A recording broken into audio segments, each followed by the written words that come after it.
देखो प्रश्नावली 13.1 का 8वां सवाल। किसी कक्षा अध्यापिका ने पूरे सत्र के लिए अपनी कक्षा के 40 विद्यार्थियों की अनुपस्थिति निम्नलिखित रूप में रिकॉर्ड की।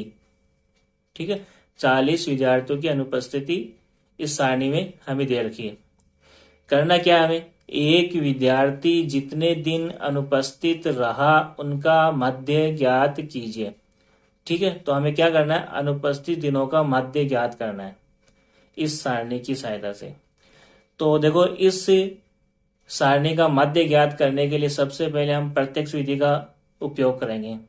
ठीक है, प्रत्यक्ष विधि से देखेंगे कि इसका आंसर क्या आ रहा है। तो देखो प्रत्यक्ष विधि से मध्य ज्ञात करने के लिए सबसे पहले हमें ये दोनों कॉलम जो दे रखे हैं वो लिखने हैं आंसर में। ठीक है, तो पहला कॉलम कौन सा है, दिनों की संख्या। पहला कॉलम कौन सा है, दिनों की संख्या। और दूसरा कॉलम कौन सा है, विद्यार्थियों की संख्या।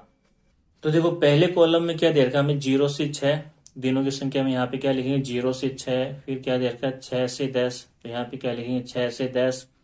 उसके बाद में 10 से 14, तो यहाँ पे क्या लिखेंगे, 10 से 14। फिर आगे क्या दे रखा है, 14 से 20, तो 14 से 20। आगे 20 से 28, तो 20 से 28 लिखेंगे। उसके बाद में 28 से 38, तो यहाँ पर देखो 28 से 38। उसके बाद में 38 से 40, तो यहाँ पर देखो 38 से 40। तो ये पहला कॉलम जो पर्सन में हमें दे रखा था, दिनों की संख्या। ठीक है, दूसरा कॉलम जो पर्सन में हमें दे रखा है वो क्या है, विद्यार्थियों की संख्या। तो विद्यार्थियों की संख्या इसको हम बारंबार तक बोलते हैं, इसलिए इसको हम क्या लिखते हैं, सिंबॉलिक फॉर्म में FI से लिखेंगे। तो देखो यहाँ पर 11 दे रखा है, तो 11। उसके बाद में 10 दे रखा है। उसके बाद में हमें क्या दे रखा है, 7। उसके बाद में 4। उसके बाद में वापस से एक बार 4 और है। उसके बाद में क्या दे रखा है, 3। और उसके बाद में हमें क्या दे रखा है, 1। ठीक है, तो ये दो कॉलम पर्सन में हमें दे रखे थे और प्रत्यक्ष विधि से मध्य ज्ञात कर रहे हैं। ठीक है, और पहले कॉलम में यहाँ पे हमें वर्ग अंतराल दे रखा है। तो हमें क्या करना है, तीसरा कॉलम किसका निकालना है, मध्यमान का। और मध्यमान को हम किससे लिखते हैं, XI से। ठीक है, अब मध्यमान किसका निकालना, जो यहाँ पे पहले कॉलम के अंदर वर्ग अंतराल दे रखा है उनका मध्यमान निकाल के यहाँ पे लिखना है। जैसे यहाँ पे देखो 0 और 6 का मध्यमान का मतलब हुआ 0 और 6 के बीच की संख्या। कैसे निकालेंगे वो देखो, इन दोनों को जोड़ के निम्न सीमा और ऊपरी सीमा को जोड़कर 2 का भाग देंगे तो हमें क्या मिलेगा, मध्यमान इनके बीच की संख्या मिलेगी। देखो 0 और 6 के बीच की संख्या निकालनी, तो पहले क्या करेंगे, 0 और 6 को जोड़ेंगे। जोड़ने पर कितना आएगा, 6। फिर 6 में 2 का भाग देंगे, कितना आएगा, 3। ठीक है, तो देखो यहाँ पर 0 और 6 के बीच की संख्या कितनी आ गई, 3। उसके बाद में देखो आगे दूसरी पंक्ति में 6 और 10 का मध्यमान निकालना, तो क्या करेंगे, 6 और 10 को जोड़ेंगे, कितना आएगा, 16। 16 में 2 का भाग देंगे, कितना आएगा, 8। ठीक है, तो यहाँ पर 6 और 10 का मध्यमान कितना आ गया, 8। उसके बाद में देखो तीसरी पंक्ति में 10 और 14 का मध्यमान निकालना है, तो क्या करेंगे, 10 और 14 को जोड़ेंगे, कितना आएगा, 24। 24 में 2 का भाग देंगे, कितना आएगा, 12। तो यहाँ पर 10 और 14 का मध्यमान कितना आ गया, 12। उसके बाद में देखो अगली पंक्ति में 14 और 20 का मध्यमान निकालना है, तो क्या करेंगे, 14 और 20 को जोड़ेंगे, कितना आएगा, 34। 34 में 2 का भाग देंगे, कितना आएगा, 17। ठीक है, कितना आएगा, 17। 14 और 20 का मध्यमान कितना आएगा, 17। उसके बाद में देखो आगे 20 और 28 का मध्यमान निकालना, तो 20 और 28 को जोड़ेंगे। 20 और 28 को जोड़ने पर कितना आएगा, 48। 48 में 2 का भाग देंगे, कितना आएगा, 24। तो यहाँ पर देखो 20 और 28 का मध्यमान कितना आ गया, 24। उसके बाद में अगली पंक्ति में देखो 28 और 38 का मध्यमान निकालना है, तो 28 और 38 को जोड़ेंगे, कितना आएगा, 66। 66 में 2 का भाग देंगे, कितना आएगा, 33। तो 28 और 38 का मध्यमान कितना आ गया, 33। ठीक है, उसके बाद में देखो अगली पंक्ति में 38 और 40 का मध्यमान निकालना है, तो 38 और 40 को जोड़ेंगे, कितना आएगा, 78। 78 में 2 का भाग देंगे, कितना आएगा, 39। तो यहाँ पर देखो 38 और 40 का मध्यमान कितना आ गया, 39। ठीक है, तो पहले दो कॉलम पर्सन में हमें दे रखे थे, तीसरा कॉलम किसका आएगा, मध्यमान का आएगा। और ज्ञात कैसे करना है, जो पहला कॉलम वर्ग अंतराल वाला हमें दे रखा है उसका मध्यमान निकालना है। कैसे निकालेंगे, मध्यमान कैसे निकालेंगे, निम्न सीमा और ऊपरी सीमा को जोड़ के 2 का भाग देंगे तो हमें क्या मिलेगा, मध्यमान। उसके बाद में देखो प्रत्यक्ष विधि से अगर हम मध्य ज्ञात कर रहे हैं, तो ये जो FI वाला कॉलम है और XI वाला कॉलम, इन दोनों को गुणा करके यहाँ चौथा कॉलम ज्ञात करेंगे। ठीक है, तो चौथे कॉलम में हम क्या करेंगे, FI और XI का गुणा। पहली पंक्ति में देखो यहाँ पर 11 को किससे गुणा करना है, 3 से। तो 11 को 3 से गुणा कैसे करेंगे, 3 को 1 से गुणा करेंगे 3, फिर वापस 3 को 1 से गुणा करेंगे 3, कितना आया 33। तो 11 को 3 से गुणा करने पर कितना आया 33। अगली पंक्ति में देखो 10 को किससे गुणा करना है, 8 से। तो 10 को 8 से गुणा करेंगे, देखो कितना आएगा, 8 को 0 से गुणा करेंगे कितना आएगा 0, 8 को 1 से गुणा करेंगे कितना आएगा 8। तो 10 को 8 से गुणा करने पर 80। तो 10 को 8 से गुणा करने पर कितना आया 80। अगली पंक्ति में देखो 7 को किससे करना है, 12 से, ठीक है, या फिर 12 को 7 से कर लो। 7 का पढ़ा 2 बार, 7 दूनी 14 का 4 हासिल 1, फिर 7 का पढ़ा 1 बार, 7 एकम 7 और हासिल 1, 7 और 1 8। तो 12 को 7 से गुणा करने पर कितना आया 84। 7 को 12 से या 12 को 7 से गुणा करने पर कितना आया 84। अगली पंक्ति में देखो हमें क्या करना है, 4 को 17 से गुणा करना है, या 17 को 4 से गुणा कर लो। 4 का पढ़ा 7 बार, 4 7 28 का 8 हासिल 2, फिर 4 का पढ़ा 1 बार, 4 एकम 4 और 2 6। तो 17 को 4 से गुणा करने पर कितना आया 68। 17 को 4 से गुणा करने पर कितना आया 68। अगली पंक्ति में देखो हमें क्या करना है, 4 को 24 से गुणा करना है, या फिर 24 को 4 से गुणा करना है। देखो 24 को 4 से गुणा करेंगे तो 4 का पढ़ा कितनी बार, 4 बार, 4 चौक 16 का 6 हासिल 1, फिर 4 का पढ़ा 2 बार, 4 दूनी 8 और 1 9। तो 24 को 4 से गुणा करने में कितना है 96। तो 24 को 4 से गुणा करने में कितना है 96। उसके बाद में देखो अगली पंक्ति में 33 को किससे करना है, 3 से गुणा करना है। तो यहाँ पर देखो 3 को 3 से गुणा करेंगे कितना आएगा 9, फिर वापस 3 को 3 से गुणा करेंगे कितना आएगा 9। तो 33 को 3 से गुणा करने पर कितना है 99। तो 33 को 3 से गुणा करने पर कितना है 99। उसके बाद में देखो 39 को किससे करना है, 1 से गुणा करना है। तो 39 को 1 से गुणा करेंगे, देखो क्या आएगा, 1 को 9 से गुणा करो 9 आएगा, 1 को 3 से गुणा करो कितना आएगा 3। तो 39 को 1 से गुणा करने पर कितना आ गया 39, ठीक है। तो इस प्रकार हम क्या कर सकते हैं, चौथा कॉलम एफ आई गुणा एक्स आई वाला ज्ञात कर सकते हैं, जिसमें हम क्या करेंगे एफ आई और एक्स आई का गुणा, ठीक है। उसके बाद में हमें क्या करना है, जो एफ आई वाला कॉलम है इसका जोड़, तो इसको जोड़ को हम क्या बोलेंगे सिग्मा एफ आई, और करना क्या इसमें, इस एफ आई वाले कॉलम का जोड़ करना है। देखो यहाँ पर 11 और 10 21 और 7 28 और 4 32 और 4 कितना 36 और 3 39 और 1 40। तो सिग्मा एफ आई का मान कितना हो गया 40। और क्या करना है हमें, एफ आई गुणा एक्स आई वाले कॉलम का जोड़ भी निकालना है। तो इसके जोड़ को हम क्या लिखेंगे, सिग्मा एफ आई एक्स आई, ठीक है, सिग्मा एफ आई एक्स आई। तो इसके जोड़ को हम कैसे ज्ञात करेंगे वो देखो, इसके जोड़ को हम कैसे ज्ञात करेंगे, पहले 33 में 80 जोड़ दो, 33 में क्या जोड़ेंगे 80। तो 33 में 80 जोड़ो, देखो क्या आएगा, 3 में 0 जोड़ेंगे 3, और 8 और 3 कितना हो गया 11।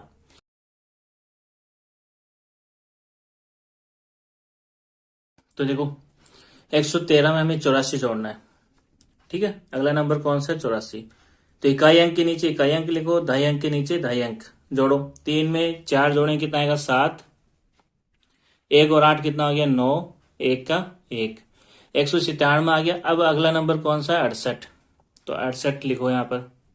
ध्यान ये रखना इकाई अंक के नीचे इकाई अंक और दहाई अंक के नीचे दहाई अंक आना चाहिए। 7 और 8 कितना हो गया 15 का 5 हासिल 1, 9 और 1 10 और 6 16 का 6 हासिल 1, और 1 और 1 कितना हो गया 2, 265। उसके बाद में 68 के बाद में अगला नंबर कौन सा 96। इसमें क्या जोड़ेंगे 96। ध्यान रखना यहाँ पर भी इकाई अंक के नीचे इकाई अंक आना चाहिए, दहाई अंक के नीचे दहाई अंक। 5 और 6 कितना हो गया 11 का 1 हासिल 1, 1 और 6 कितना हो गया 7, 7 और 9 कितना हो गया 16, 16 का 6 हासिल 1, 2 और 1 कितना हो गया 3। उसके बाद में देखो अगला नंबर कौन सा है 99। तो इकाई अंक के नीचे इकाई अंक और दहाई अंक के नीचे दहाई अंक। 9 और 1 10 का 0 हासिल 1, 6 और 1 7, 7 और 9 16 का 6 हासिल 1, 3 और 1 4, 460। अब हमें अगला नंबर कौन सा जोड़ना है 39। तो जोड़ो 39। इकाई अंक के नीचे इकाई अंक आना चाहिए, दहाई अंक के नीचे दहाई अंक आना चाहिए। 9 में 0 जोड़ेंगे 9, 6 में 3 जोड़ेंगे 9 और 4 का 4 कितना आया 499। तो एफ आई गुणा एक्स आई वाले कॉलम का जोड़ कितना आ गया 499, यानी सिग्मा एफ आई एक्स आई का मान आया 499। तो हमें क्या करना है, मध्य का प्रत्यक्ष विधि वाला सूत्र लिखना है। मध्य बराबर क्या होता है सिग्मा एफ आई एक्स आई बटा सिग्मा एफ आई। अब हमें क्या करना है, इस सूत्र में मान रखना है। तो माध्य की जगह मध्य आएगा, बराबर की जगह बराबर आएगा। सिग्मा एफ आई एक्स आई का मान कितना है 499, बट्टा की जगह बट्टा का चिन्ह आएगा, और सिग्मा एफ आई का मान यहाँ पर कितना 40 है, तो सिग्मा एफ आई का मान 40। अब हमें करना क्या है, 499 में 40 का भाग देना है। देखो 499 में किसका भाग देना है, 40 का। तो 40 का भाग देना है, तो 40 का पहाड़ा मैंने यहाँ पे लिख लिया, ठीक है। अब देखो यहाँ पर सबसे पहले क्या करेंगे, एक नंबर लेंगे 4। 4 40 से छोटा है, तो 4 में 40 का भाग नहीं जाएगा, तो क्या करेंगे हम 2 अंक लेंगे। 4 और 9 कितना हो गया, 49। 49 में 40 का भाग कितनी बार जाएगा, एक बार जाएगा, ठीक है। क्योंकि 2 बार बोलेंगे तो 80, 49 से ज्यादा आ जाएगा, तो 80 लिख नहीं सकते यहाँ पर। तो क्या लिखेंगे हम, 80 से छोटा नंबर कौन सा है, 40। 40 के पहाड़े में तो 49 के नीचे क्या लिखेंगे, 40। और 40 कितनी बार बोलने पर आता है, एक बार। तो भागफल में क्या लिखेंगे, 1। अब 49 में से 40 घटाओ, 9 में से 0 घटाएंगे 9, 4 में से 4 घटाएंगे 0। अब ये एक नंबर बच गया था 9, इसको नीचे ले यहाँ पर, ठीक है। 49 में से 40 घटाने पर कितना बचा, 9। और ये नंबर आगे से, ठीक है, जो बच गया तो वो लिखना है यहाँ पे 9। तो 9 और 9 कितना आ गया, 99। अब हमें 99 में 40 का भाग देना है। तो 99 में 40 का भाग कैसे देंगे, देखो 99 से बड़ा नंबर देखो 40 के पहाड़े में कौन सा आ रहा है, 120। तो ये बड़ा नंबर है 99 से, तो ये यहाँ पर लिख नहीं सकते, तो इससे पहले वाला नंबर लिखना है 80। और 80 कितनी बार बोलने पर आता है, 2 बार। तो यहाँ भागफल में क्या लिखेंगे, 2, ठीक है। भागफल में क्या लिखेंगे, 2। अब देखो 99 में से 80 घटाओ, 9 में से 0 घटाएंगे 9, 9 में से 8 घटाएंगे 1, ठीक है। कितना बचा, 19। अब हमें क्या करना है, यहाँ पे कोई नंबर बाकी है नहीं, तो क्या करेंगे, पॉइंट लगा के 0 उतारेंगे। यहाँ पर भागफल में पॉइंट लगाएंगे और यहाँ पे क्या उतारेंगे, 0, ठीक है। तो कितना हो गया, 190। अब हमें 190 में किसका भाग देना, 40 का। तो 190 से बड़ा नंबर देखो 40 के पहाड़े में कौन सा आता है, 200। तो 200 190 से बड़ा है, तो ये लिख नहीं सकते, इससे पहले वाला नंबर लिखना है 160। तो यहाँ पे क्या लिखेंगे, 160। कितनी बार बोलने पर आता है, 1 2 3 4 बार। तो यहाँ पर भागफल में क्या लिखेंगे, 4। अब हमें घटाना है 190 में से 160, 0 में से 0 गए 0, 9 में से 6 गए 3, 1 में से 1 गया 0। पॉइंट लगा हुआ है तो 1 0 एक बार में उतार लो, कितना हो गया, 300। अब हमें 300 में 40 का भाग देना है। तो 300 से जस्ट बड़ा नंबर कौन सा है 40 के पहाड़े में, वो देख लो कौन सा है, 320 है। तो 320 यहाँ लिख नहीं सकते, तो हम कौन सा नंबर लिखेंगे, 320 से पहले वाला 280। अब 280 कितनी बार बोलने पर आता है, 1 2 3 4 5 6 7 बार। तो भागफल में हम क्या लिखेंगे, 7, ठीक है। अब घटाओ 300 में से 280, 0 में से 0 घटाएंगे क्या बचेगा, 0। यहाँ 0 में से 8 घटता नहीं है, तो उधार लेंगे कितना हो जाएगा, 10। यहाँ पे 2 बचेगा, 10 में से 8 जाएगा कितना बचेगा, 2। यहाँ उधार देने के बाद में 2 बचा, 2 में से 2 घटाएंगे 0, ठीक है। पॉइंट लगा हुआ है तो एक बार में हम क्या लगा सकते हैं, 1 0। कितना हो गया, 200। 200 में अब हमें क्या करना है, 40 का भाग देना है। कितनी बार जाएगा, 5 बार जाएगा, ठीक है। क्योंकि 240 तो 200 से बड़ा नंबर है, वो लिख नहीं सकते, ठीक है। बड़ा नंबर नहीं लिखना होता यहाँ पर। तो क्या लिखेंगे, 240 से पहले वाला नंबर लिखेंगे, कितना आ रहा है, 200। कितनी बार बोलने पर, 5 बार। तो 200 में से 200 घटाएंगे कितना आएगा, 0। तो कहने का मतलब क्या हुआ, 499 में 40 का भाग देने पर कितना है, 12.475। वो यहाँ पे लिख देंगे, 499 में 40 का भाग देने पर कितना है, 12.475, ठीक है। इधर माध्य की जगह माध्य आ गया। तो प्रत्यक्ष विधि से माध्य ज्ञात करने पर आंसर कितना आ रहा है, 12.475। जो प्रश्नावली 13.1 का 8वां सवाल है। अभी हमने इस सवाल को प्रत्यक्ष विधि से हल किया था, ठीक है। तो इसका आंसर कितना आया था, 12.475। अब हम इसी सवाल को कल्पित माध्य विधि से हल करेंगे, ठीक है। तो देखो कल्पित माध्य विधि से हल करने के लिए सबसे पहले हम क्या करेंगे, जो प्रश्न में 2 कॉलम दे रखे हैं वो 2 कॉलम बनाएंगे, ठीक है। तो देखो पहला कॉलम क्या है, दिनों की संख्या, और दूसरा कॉलम क्या है, विद्यार्थियों की संख्या। देखो यहाँ पर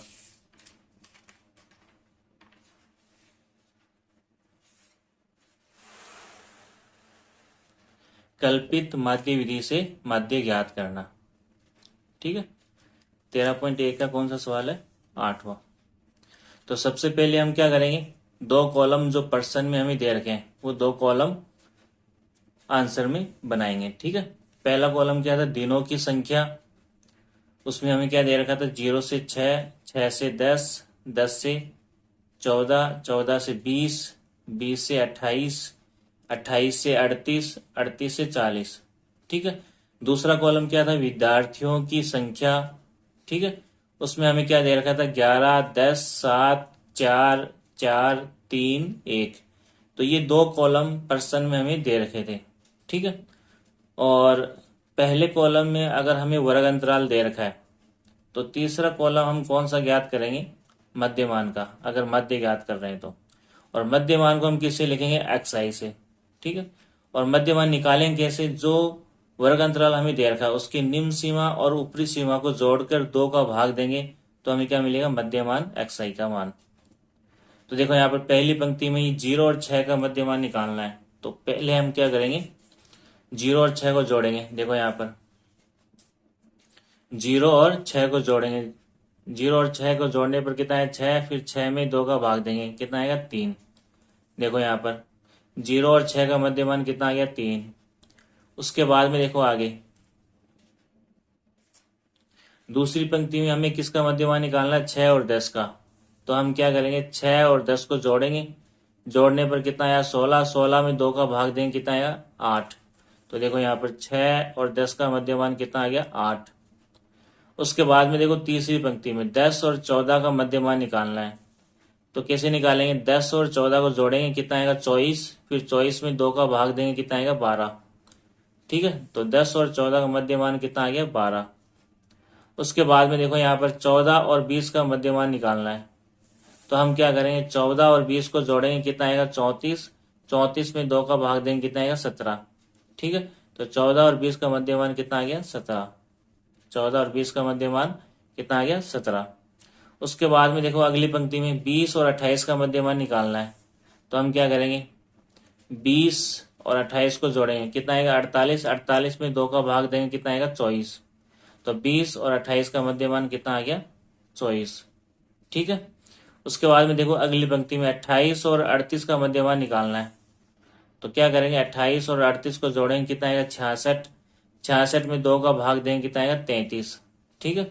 तो 28 और 38 का मध्यमान कितना आया 33। उसके बाद में देखो अगली पंक्ति में 38 और 40 का मध्यमान निकालना है, तो इन दोनों को जोड़ो, 38 और 40, देखो यहाँ पे इधर 38 और 40 को जोड़ने पर कितना आया 78, 78 में 2 का भाग देंगे, कितना आएगा 39, ठीक है। तो 38 और 40 का मध्यमान कितना आ गया 39, ठीक है। तो 3 कॉलम हो गए, पहले 2 कॉलम पर्सन में हमें दे रखे थे, तीसरा कॉलम मध्यमान वाला हमने ज्ञात किया है। अब देखो आगे कल्पित माध्य विधि से अगर हम माध्य ज्ञात कर रहे हैं तो चौथा कॉलम किसका आएगा, विचलन डी का। और डी का सूत्र क्या होता है, एक्स आई माइनस ए, ठीक है। तो एक्स आई क्या होता है, मध्यमान वाला कॉलम में जो मान आ रहा है वो उसको हम क्या बोलेंगे एक्स आई। और ए क्या होता है, कल्पित माध्य, ठीक है, जिसको हम मान कर चलेंगे, एज्यूम करके चलेंगे, ठीक है।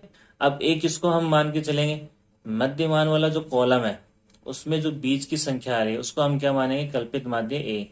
तो देखो यहाँ पर मध्यमान वाले कॉलम बीच की संख्या कितनी आ रही है 17, तो 17 को हम क्या करेंगे, मान के चलेंगे कल्पित माध्य ए। देखो यहाँ पर नीचे माना कि कल्पित माध्य ए बराबर 17, ठीक है। तो ए का मान अब क्या हो गया, फिक्स हो गया, कितना हो गया 17। अब हमें क्या करना है, इस सूत्र की सहायता से डी विचलन डी का मान निकालना है, ठीक है। तो देखो कैसे निकालेंगे, पहले हमें ये पता है कि सूत्र क्या होता है, डी बराबर एक्स आई माइनस ए, ये सूत्र होता है। अब इस सूत्र में मान रखते जाओ, पहली पंक्ति में एक्स आई का मान कितना है 3, ठीक है, माइनस की जगह माइनस, ए का मान फिक्स है कितना 17, ठीक है। कल्पित माध्य ए को हमने क्या माना 17, तो ए का मान फिक्स हो गया 17। 3 प्लस के 17 माइनस के, प्लस माइनस क्या होगा माइनस होगा, 17 में से 3 घटाएंगे क्या बचेगा 14, बड़ी संख्या माइनस की है तो 14 किसके आएंगे माइनस के। तो देखो यहाँ पर पहली पंक्ति में डी आई का मान कितना आ रहा है माइनस के 14, ठीक है। अब देखो दूसरी पंक्ति में एक्स आई का मान कितना है 8, तो यहाँ पर एक्स आई की जगह क्या लिखेंगे 8, माइनस की जगह माइनस, ए का मान फिक्स है कितना 17 जो हम मान के चल रहे हैं। 17 माइनस के 8 प्लस के, प्लस माइनस क्या होता है माइनस होता है, 17 से 8 घटाएंगे 9 बचेगा, बड़ी संख्या माइनस की है तो 9 किसके आएंगे माइनस के 9। तो यहाँ पर दूसरी पंक्ति में डी आई का मान कितना आ गया -9। उसके बाद में देखो तीसरी पंक्ति में एक्स आई का मान कितना है 12, तो यहाँ पर एक्स आई की जगह हम क्या लिखेंगे 12, माइनस की जगह माइनस, ए का मान फिक्स है कितना 17, ठीक है। तो प्लस माइनस क्या होगा माइनस, 17 में से 12 घटाएंगे कितना बचेगा 5, बड़ी संख्या माइनस की है तो 5 किसके आएंगे, माइनस के।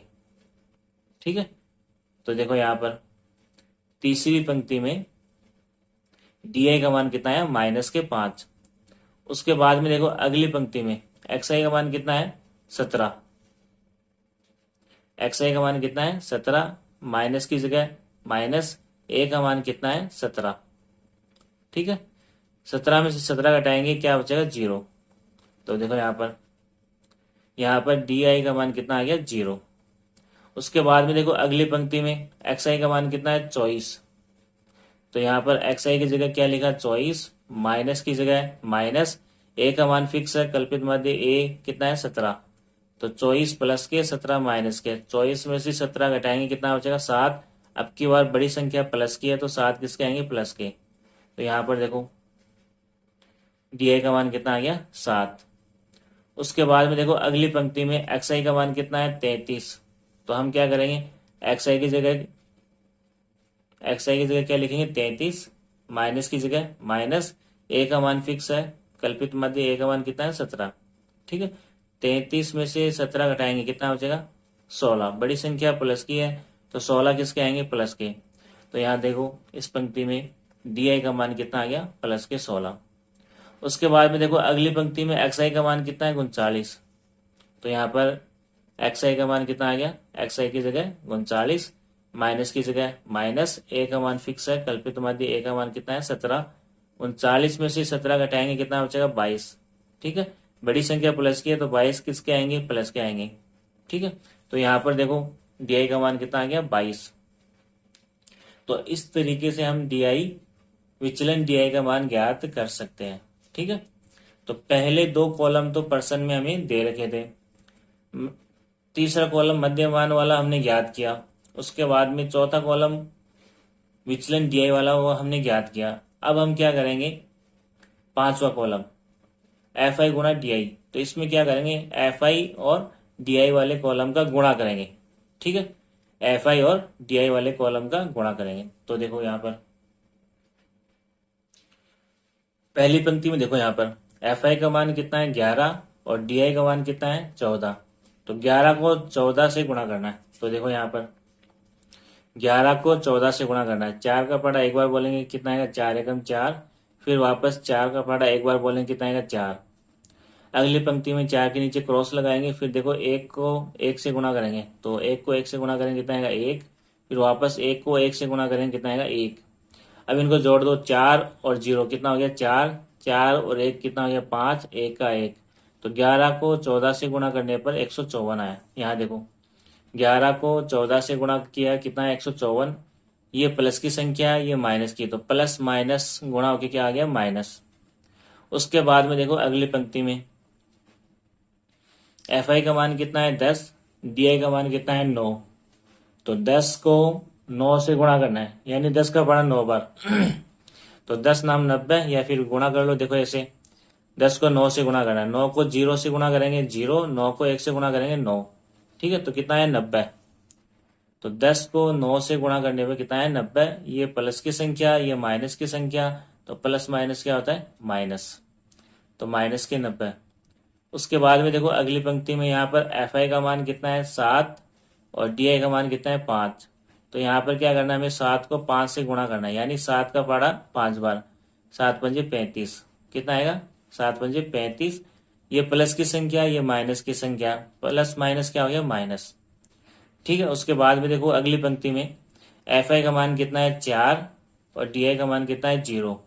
और 4 को 0 से गुणा करेंगे, कितना आएगा, 0 आएगा हमेशा। ठीक है, उसके बाद में देखो अगली पंक्ति में यहाँ पर एफ आई का मान कितना है, 4, और डी आई का मान कितना है, 7।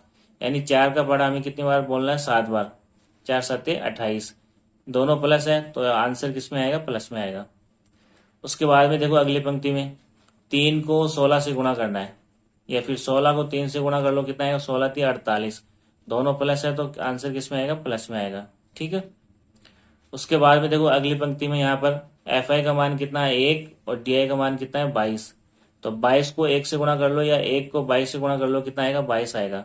बड़ी संख्या यहाँ पर दोनों संख्या प्लस की है, तो आंसर किस में आएगा, प्लस में आएगा। ठीक है, तो इस तरीके से हम एफ आई गुणा डी आई वाला कॉलम ज्ञात कर सकते हैं। अब हमें क्या करना है, एक तो एफ आई वाले कॉलम का जोड़, जिसे हम क्या बोलेंगे सिग्मा एफ आई, वो ज्ञात करना है। ठीक है, तो देखो यहाँ पर कितना आएगा, इसका जोड़ कितना आएगा 40। जोड़ के देखो 11 और 10 21, 21 और 7 28 और 4 32 और 4 36, 3 39 और 1 40। तो सिग्मा एफ आई का मान कितना आ रहा है 40। और इधर हमें क्या करना है, ये वाला कॉलम कौन सा एफ आई गुणा डी आई वाला कॉलम है, इसका जोड़ निकालना है। तो इसकी जोड़ को हम क्या बोलेंगे सिग्मा एफ आई डी आई। इसके जोड़ को हम कैसे निकालेंगे, पहले माइनस वाली संख्या एक जगह जोड़ लेंगे और प्लस वाली संख्या एक जगह जोड़ लेंगे। तो देखो यहाँ पर पहले माइनस वाली संख्या जोड़ते हैं। माइनस के 154, माइनस के 90, माइनस के 35 जोड़ो। 4 और 5 कितने हो गए 9, 9 और 5 14 और 3 17 का 7 हासिल 1, और एक कितना हो गया 2। तो माइनस के 279। ठीक है, और प्लस वाली संख्या अलग जोड़ लो 28 48 22। देखो यहाँ पर 28 48 22 जोड़ो। 8 और 8 16, 16 और 2 18 का 8 हासिल 1, 1 और 2 3, 3 और 4 7, 7 और 2 9। तो प्लस की संख्या कितनी आ रही है 98। उसके बाद में हमें क्या करना है, इन दोनों में से जो संख्या बड़ी है, बड़ी संख्या में से छोटी संख्या घटा दो। तो 279 में से 98 घटा दो। 279 में से 98 घटाना है। 279 किसके थे माइनस के, 98 किसके थे प्लस के। घटाओ, 9 में से 8 घटाएंगे कितना बचेगा 1। 7 में से 9 नहीं घटता, उधार लेंगे कितना होगा 17। 17 में से 9 घटाएंगे कितना बचेगा 8। यहाँ उधार देने के बाद में 1 बचा, 1 का 1। बड़ी संख्या माइनस की है तो आंसर किस में आएगा माइनस में।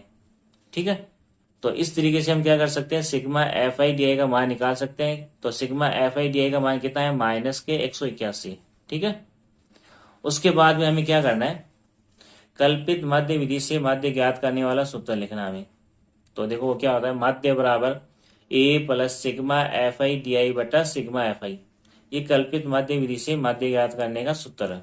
ठीक है, अब इस सूत्र में हमें क्या करना है मान रखना है।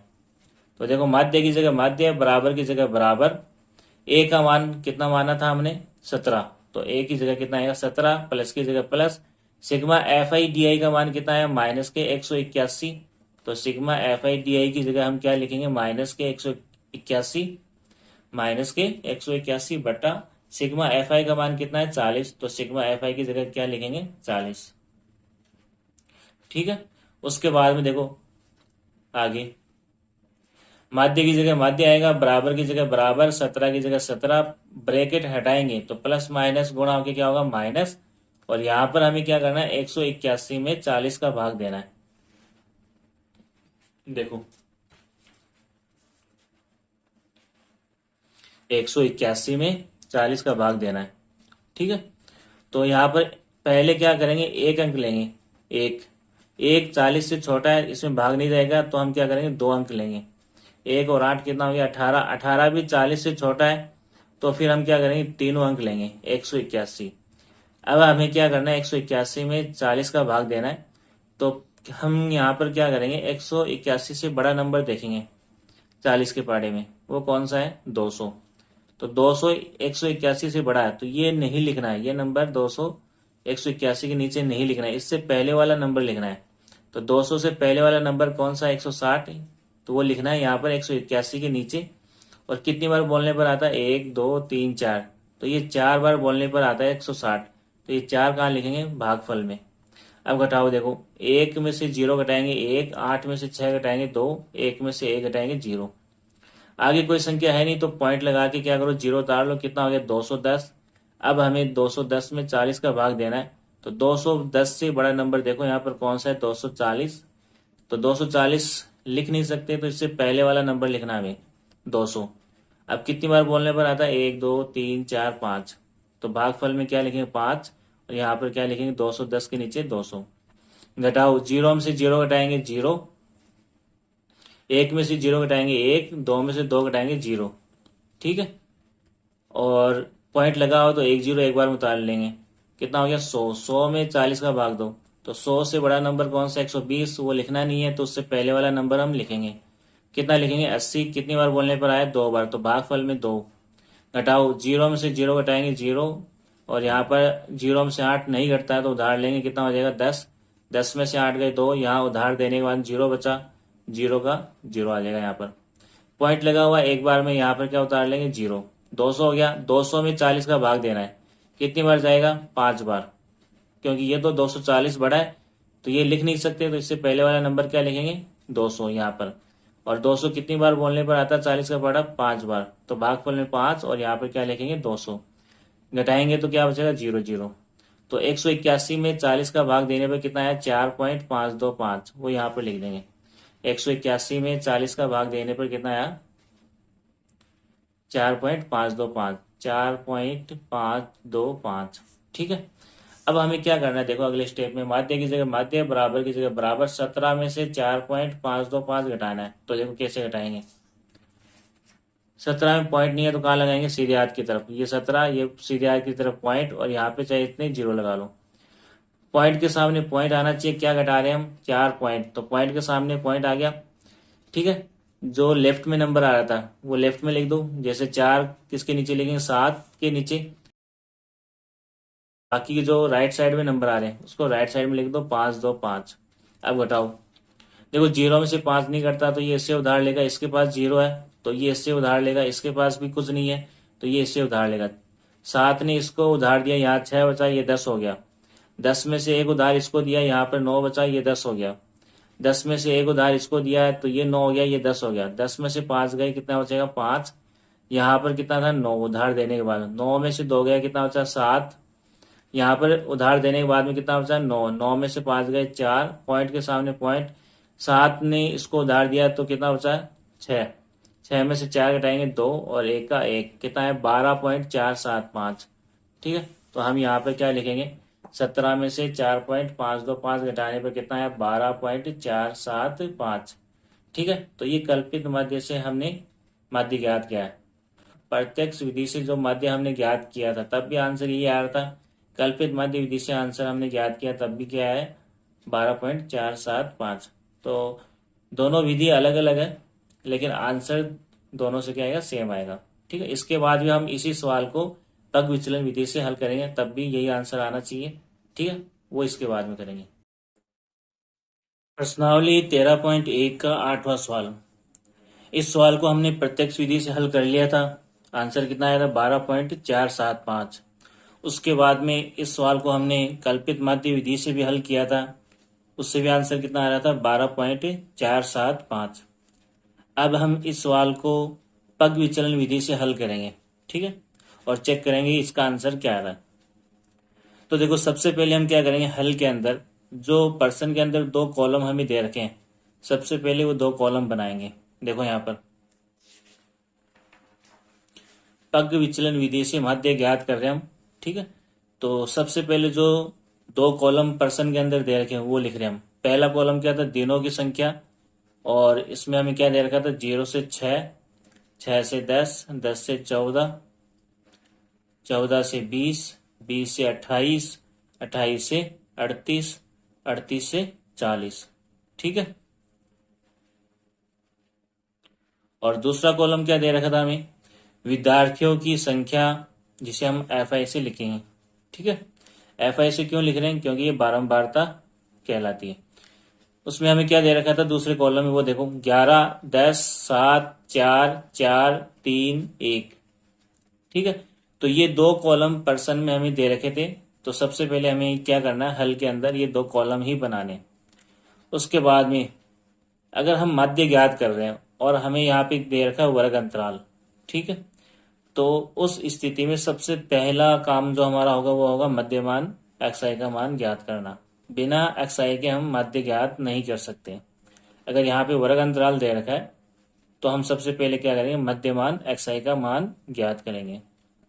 तो देखो मध्यमान xi का मान कैसे ज्ञात करते हैं, जो वर्ग अंतराल हमें दे रखा है उसकी निम्न सीमा और ऊपरी सीमा को जोड़ेंगे और उसमें क्या करेंगे 2 का भाग देंगे, तो हमें क्या प्राप्त होगा मध्यमान xi का मान।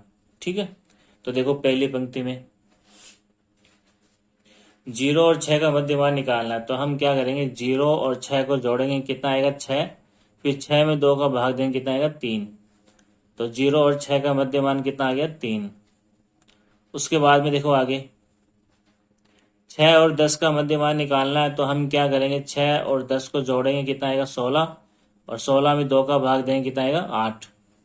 तो 6 और 10 का मध्यमान कितना आ गया, 6 और 10 का मध्यमान कितना आ गया, 8। उसके बाद में देखो 10 और 14 का मध्यमान निकालना है, तो हम क्या करेंगे, 10 और 14 को जोड़ेंगे, कितना आएगा 24। फिर 24 में 2 का भाग देंगे तो कितना आएगा 12। ठीक है, तो 10 और 14 का मध्यमान कितना आ गया 12। उसके बाद में देखो 14 और 20 का मध्यमान निकालना है, तो सबसे पहले हम क्या करेंगे, 14 और 20 को जोड़ेंगे, कितना आएगा 34। 34 में फिर 2 का भाग देंगे, कितना आएगा 17। तो 14 और 20 का मध्यमान कितना आ गया 17। उसके बाद में देखो 20 और 28 का मध्यमान निकालना है, तो हम क्या करेंगे, 20 और 28 को जोड़ेंगे, कितना आएगा 48। 48 में 2 का भाग देंगे, कितना आएगा 24। तो देखो यहाँ पर 20 और 28 का मध्यमान कितना आ गया 24। उसके बाद में देखो 28 और 38 का मध्यमान निकालना है, तो देखो यहाँ पर 28 और 38 को जोड़ने पर कितना आएगा 66। 66 में 2 का भाग देंगे, कितना आएगा 33। तो देखो यहाँ पर 28 और 38 का मध्यमान कितना आ गया 33। उसके बाद में देखो 38 और 40 का मध्यमान निकालना हमें, तो क्या करेंगे, 38 और 40 को जोड़ेंगे, कितना आएगा 78। 78 में 2 का भाग देंगे तो कितना आएगा 39। तो देखो यहाँ पर 38 और 40 का मध्यमान कितना आ गया 39। ठीक है, तो पहले 2 कॉलम तो प्रश्न में हमें दे रखे थे और हम मध्य ज्ञात कर रहे हैं, तो तीसरा कॉलम हमेशा किसका आएगा, मध्यमान का आएगा, अगर यहाँ पर वर्ग अंतराल दे रखा है तो। ठीक है, तो मध्यमान का कॉलम हमने ज्ञात कर लिया और हम इस सवाल को पग विचलन विधि से हल कर रहे हैं, तो चौथा कॉलम किसका आएगा, विचलन डी आई का। ठीक है, अगर पग विचलन विधि से हल कर रहे हैं तो चौथा कॉलम किसका आएगा, डी आई का। और डी आई कैसे निकालेंगे, डी आई का सूत्र क्या होता है, डी आई बराबर एक्स आई माइनस ए। एक्स आई क्या होता है, मध्यमान वाला कॉलम। ठीक है, मध्यमान वाले कॉलम में जो संख्या आ रही है वो क्या कहलाएगी, एक्स आई। और ए क्या होता है, कल्पित माध्य, जिसको हम एज्यूम करके चलेंगे, मानकर चलेंगे। ठीक है, किसको मान के चलेंगे, जो मध्यमान वाला कॉलम है उसमें से किसी एक संख्या को हम क्या मान के चलेंगे, ए। ठीक है, और ज्यादातर हम क्या करते हैं, जो मध्यमान वाला कॉलम है एक्स आई वाला, ठीक है, उसमें से जो बीच की संख्या आती है उसको हम क्या मानते हैं, कल्पित माध्य ए। तो यहाँ पर बीच की संख्या कौन सी आ रही, 17। तो 17 को हमने क्या मान लिया, कल्पित माध्य ए। देखो यहाँ पर माना कि कल्पित माध्य ए बराबर 17। 17 को क्यों माना, क्योंकि यहाँ पर मध्यमान वाले कॉलम में 17 बीच में आ रहा है। ठीक है, तो वैसे तो हम किसी भी संख्या को मध्यमान वाले कॉलम में से किसी भी संख्या को ए मान सकते हैं, लेकिन आसानी के लिए, ठीक है, हम क्या करते हैं, बीच वाली जो संख्या होती है उसको कल्पित माध्य ए मानते हैं। तो 17 को हमने क्या मान लिया, कल्पित माध्य ए। तो ए का मान अब कितना हो गया, फिक्स हो गया। ठीक है, अब हम विचलन डी आई का मान ज्ञात कर सकते हैं। तो देखो यहाँ पर पहली पंक्ति में एक्स आई का मान, ये तो हो गया सूत्र डी आई बराबर एक्स आई माइनस ए। पहली पंक्ति में एक्स आई का मान कितना है, 3। ठीक है, तो यहाँ पर एक्स आई का मान कितना आ गया 3, माइनस की जगह माइनस आ गया। ए का मान, ए का मान अभी हमने फिक्स किया था, कल्पित माध्य ए का मान क्या माना था हमने, 17। तो ए की जगह हमें क्या रखना है, फिक्स 17 रखना है। तो 3 प्लस के 17 माइनस के घटाएंगे, 17 में से 3 घटाएंगे तो कितना बचेगा 14। बड़ी संख्या माइनस की है तो 14 किसके आएंगे, माइनस के।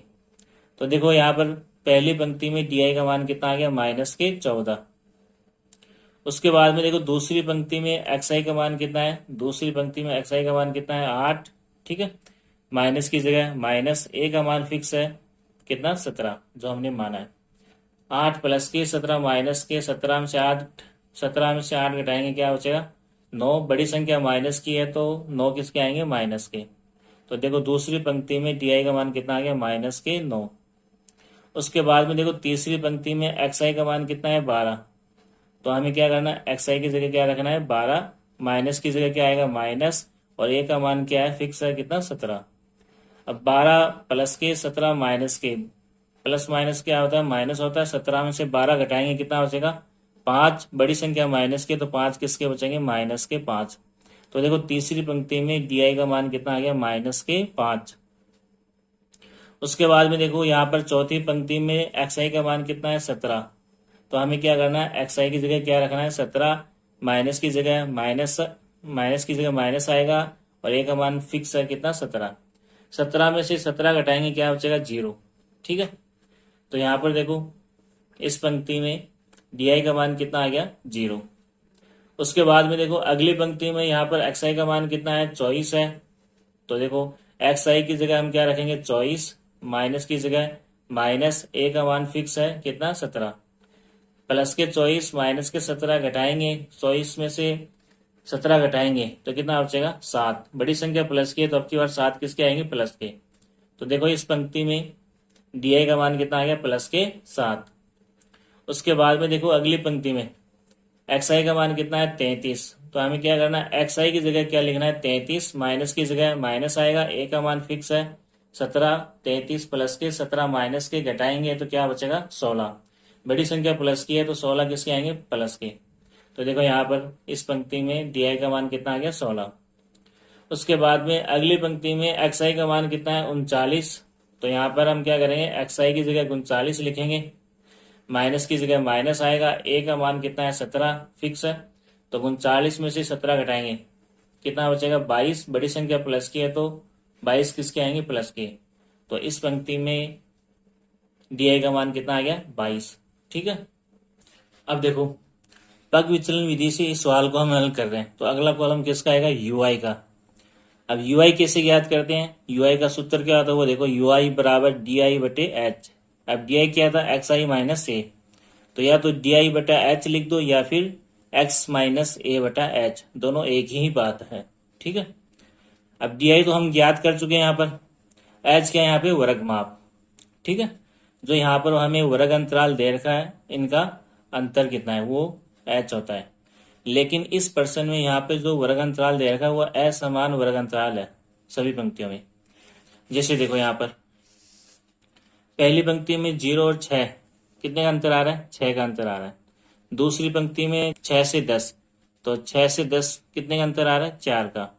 10 से 14 कितने का अंतर आ रहा है 4 का। 14 से 20 कितने का अंतर आ रहा है 6 का।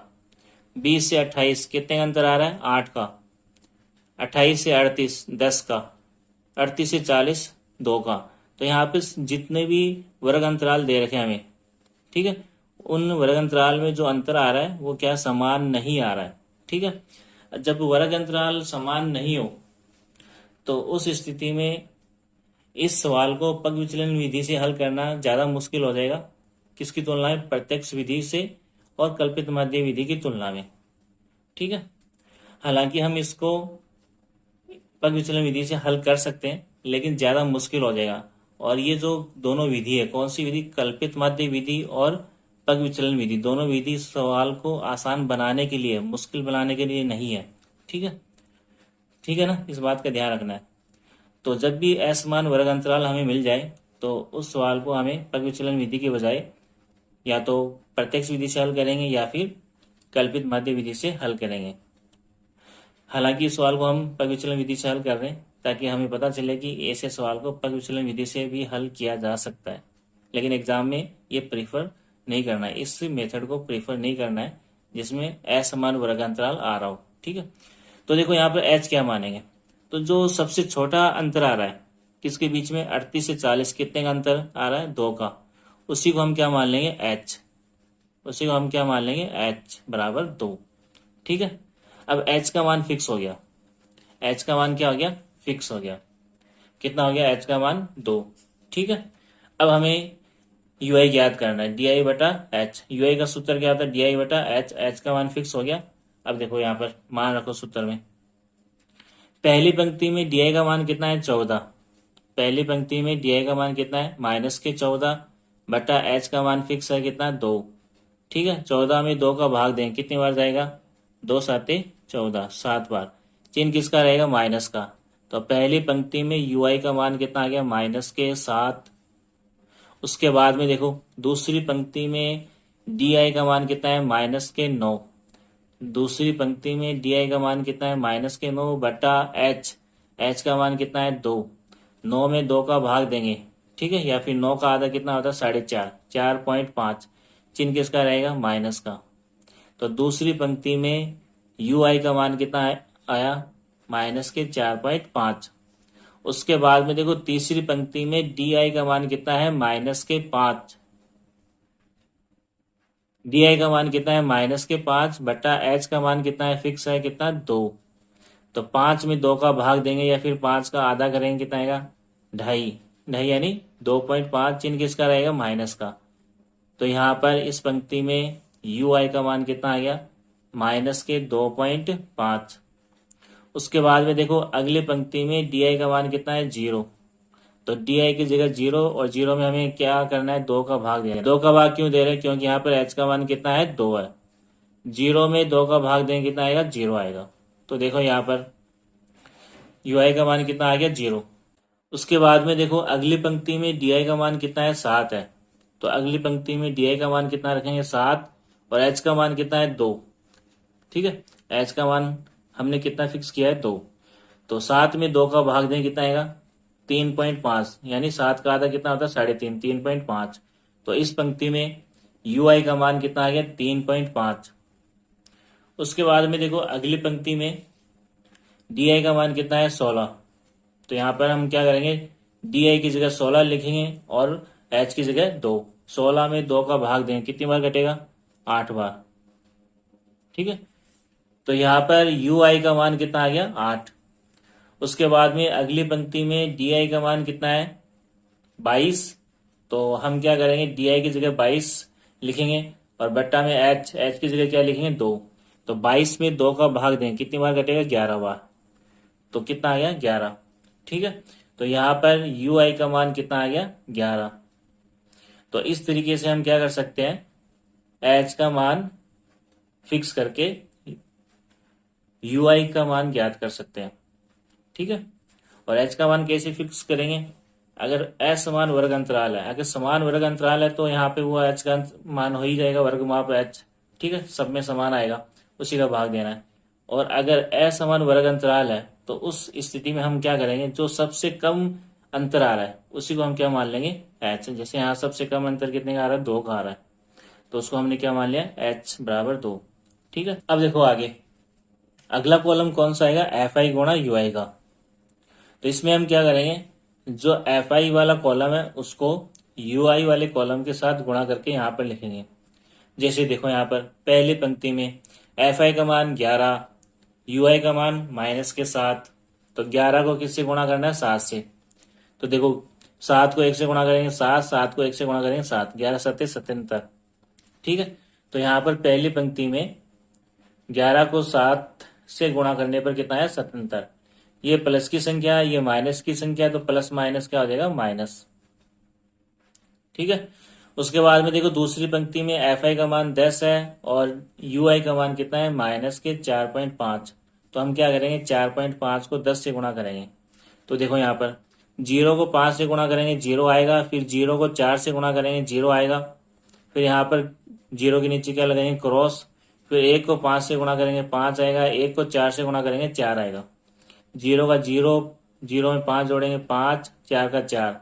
एक अंक के बाद में पॉइंट है तो यहाँ पर एक अंक के बाद में पॉइंट लगाएंगे, यानी 45.0।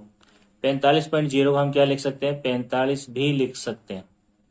ठीक है, तो यहाँ पर देखो 10 को -4.5 से गुणा करने पर कितना आया, 45, प्लस माइनस गुणा होकर क्या हो जाएगा, माइनस। तो माइनस के 45 आएगा यहाँ पर एफ आई गुणा यू आई का मान। और उसके बाद में देखो तीसरी पंक्ति में एफ आई का मान कितना है, 7, और यहाँ पर यू आई का मान कितना है, -2.5। तो 7 को 2.5 से गुणा करना है, या फिर 2.5 को 7 से गुणा कर दो। 7 का बड़ा 5 बार, 7 पंजे 35 का 5, हासिल कितनी आएगी, 3। 7 को 2 से गुणा करो, 7 दूनी 14, 14 में 3 जोड़ो, हासिल 15, 16, 17, 17। ठीक है, पॉइंट के बाद में एक अंक है तो यहाँ पर एक अंक के बाद में पॉइंट लगा दूं।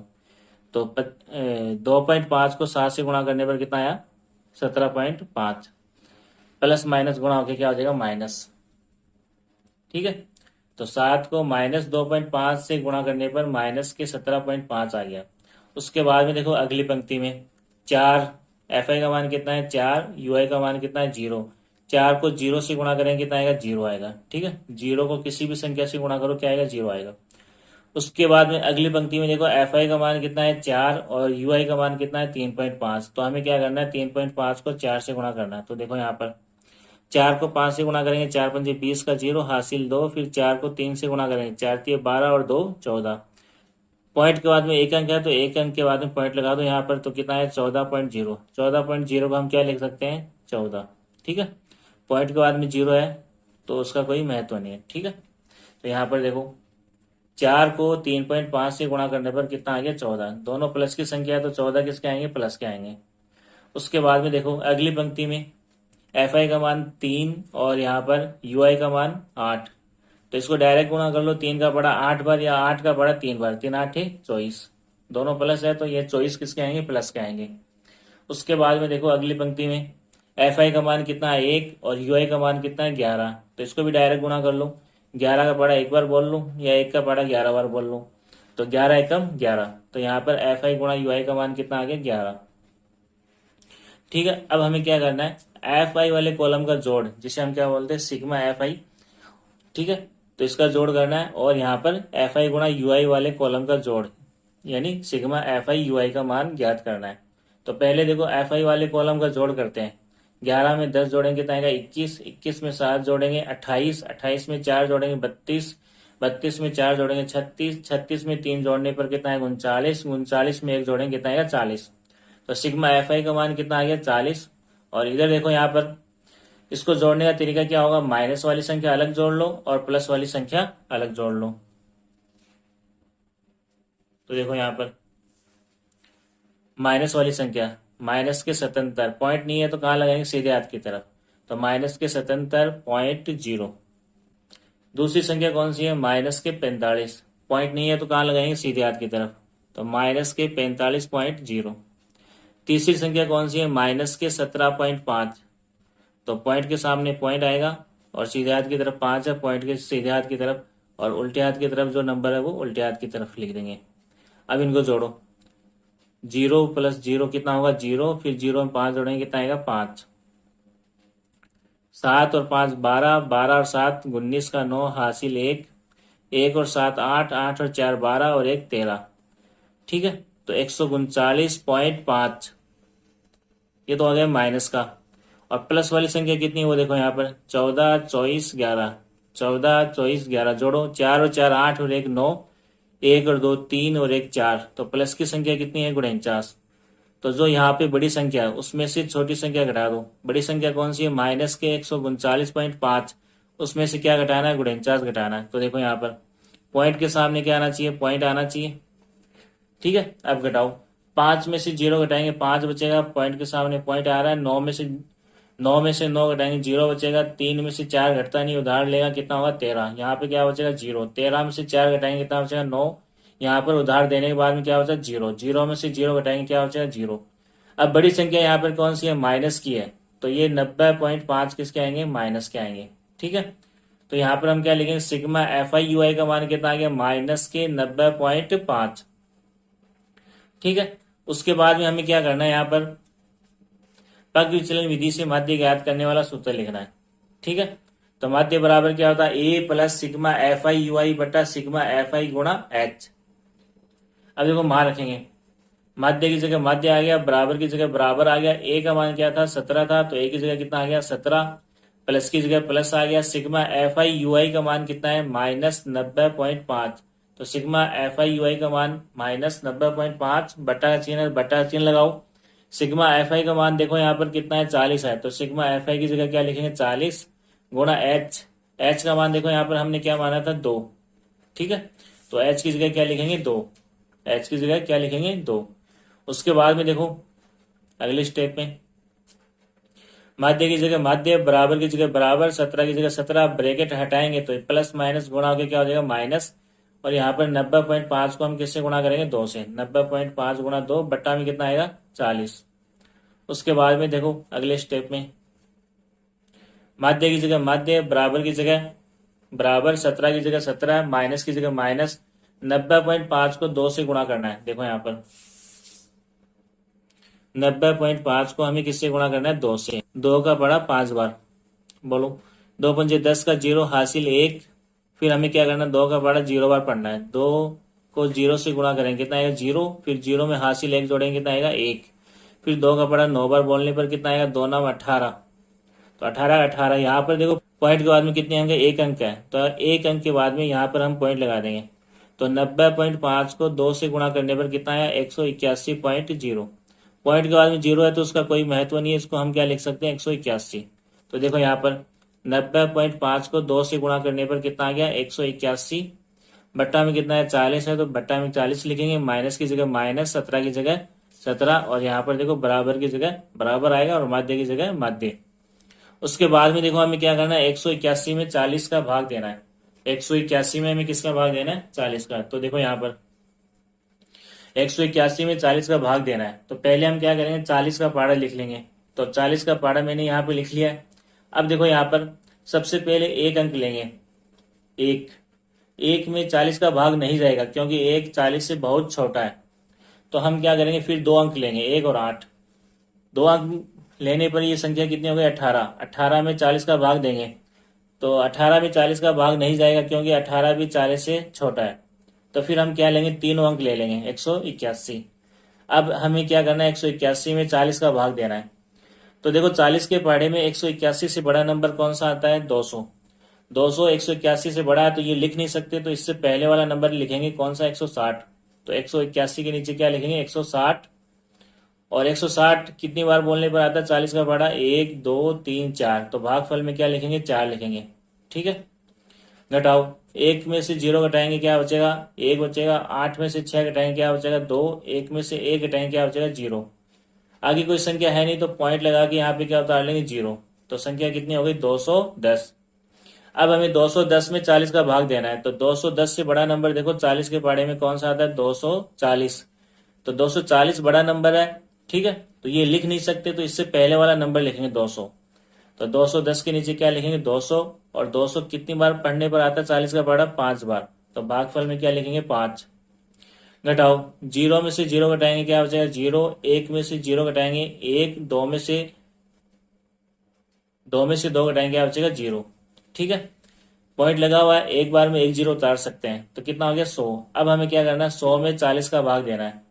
तो देखो 40 के पहाड़े में 100 से बड़ा नंबर कौन सा आता है, 120। तो ये 120 यहाँ पर लिख नहीं सकते, तो हम कौन सा नंबर लिखेंगे, 120 से पहले वाला है 80। तो 100 के नीचे यहाँ पे हम क्या लिखेंगे, 80।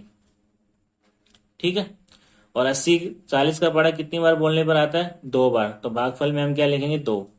घटाओ, 0 में से 0 घटाएंगे 0 बचेगा। 0 में से 8 नहीं घटता तो उधार लेंगे, 10 हो जाएगा। यहाँ पर क्या बचेगा, 0। 10 में से 8 गए कितने बचे, 2। और यहाँ पर उधार देने के बाद में 0 बचा था, 0 में से 0 घटाएंगे क्या बचेगा, 0। पॉइंट लगा हुआ है तो यहाँ पर एक बार में 1 0 उतार सकते हैं। तो यहाँ पर संख्या कितनी होगी, 200। अब हमें 200 में 40 का भाग देना है। तो देखो 200 से बड़ा नंबर 40 के पहाड़े में क्या आता है, 240। ये 240 यहाँ लिख नहीं सकते, तो हम इससे पहले वाला नंबर लिखेंगे 200। ठीक है, 200 के नीचे 200 लिखेंगे। और 240 का पहाड़ा कितनी बार बोलने पर आता है, 5 बार। तो भागफल में हम क्या लिख देंगे, 5। अब घटाओ, 200 में से 200 घटाएंगे क्या बचेगा, 0। तो कहने का मतलब ये हुआ 181 में 40 का भाग देने पर कितना आया, 4.525। ये आंसर आया। तो यहाँ लिख देंगे हम 181 में 40 का भाग देने पर कितना आया, 4.525। ठीक है, माइनस की जगह माइनस, 17 की जगह 17, बराबर की जगह बराबर, माध्य की जगह माध्य। अब हमें क्या करना है, 17 में से 4.525 घटाना है। तो देखो यहाँ पर 17 लिखो और सीधे हाथ की तरफ पॉइंट लगा के 0 0 लगा दो। पॉइंट के सामने पॉइंट क्या घटाना है, 4.525। तो इधर क्या लिख दो, पॉइंट के लेफ्ट में 4 और पॉइंट के राइट में क्या लिखना है, 525।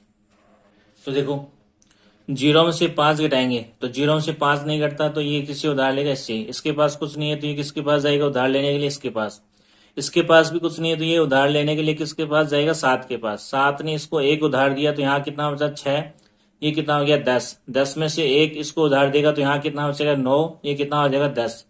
फिर 10 में से 1 उधार इसको देगा, यहाँ कितना बचेगा, 9। ये कितना हो जाएगा, 10। फिर 10 में से 5 घटाओ, कितना बचेगा, 5। यहाँ पर उधार देने के बाद में कितना बचा, 9। 9 में से 2 घटाएंगे कितना बचेगा, 7।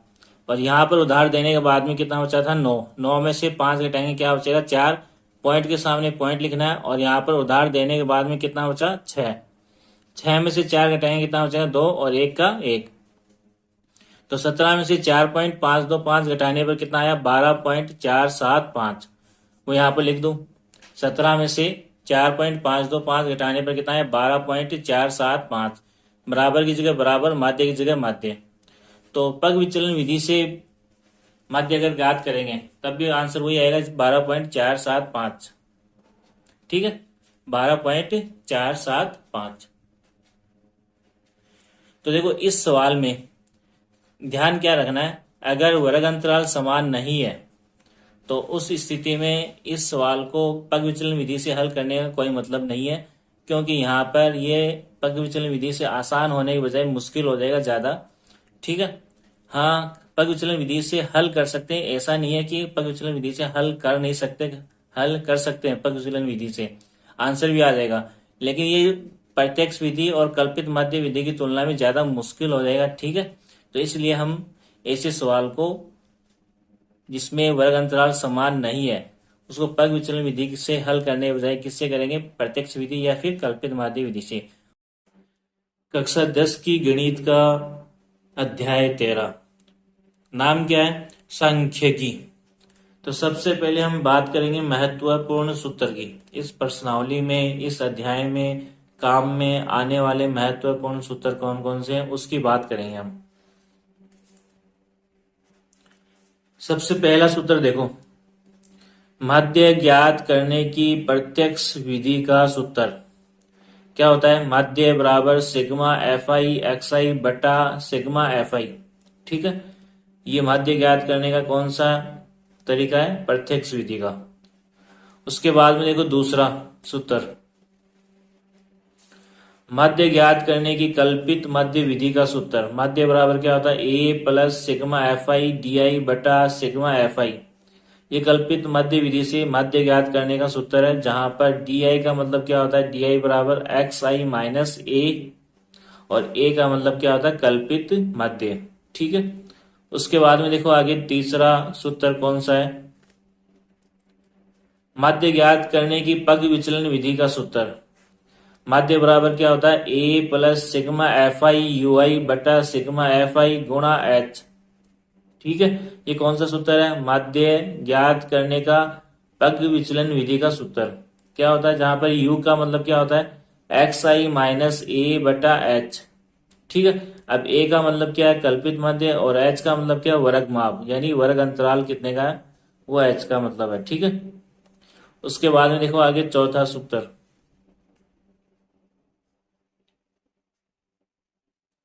बहुलक ज्ञात करने का सूत्र।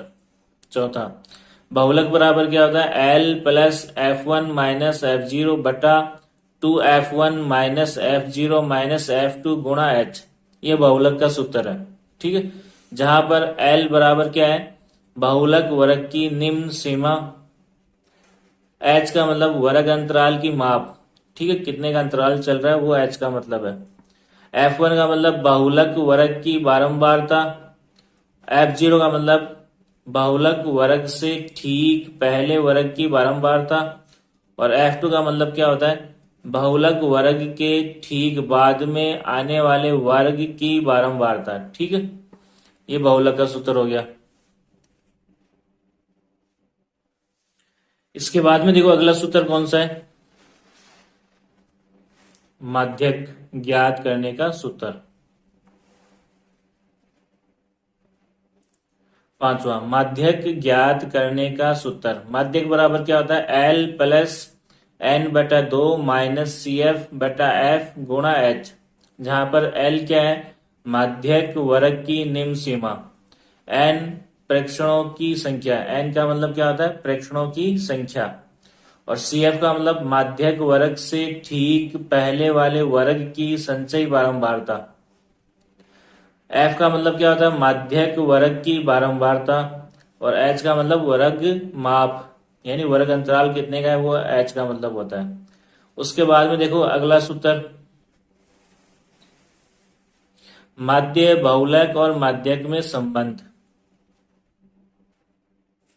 माध्य बहुलक और माध्यक में संबंध देखो, 3 गुणा माध्यक बराबर क्या होता है, बहुलक प्लस 2 गुणा माध्य। ये माध्यक बहुलक और माध्य में संबंध होता है। 3 गुणा माध्यक बराबर बहुलक प्लस 2 गुणा माध्य। उसके बाद में देखो सातवां सूत्र है वर्ग चिन्ह। वर्ग चिन्ह का मतलब यहाँ पर क्या है, मध्यमान, इसको मध्यमान भी बोल सकते हैं।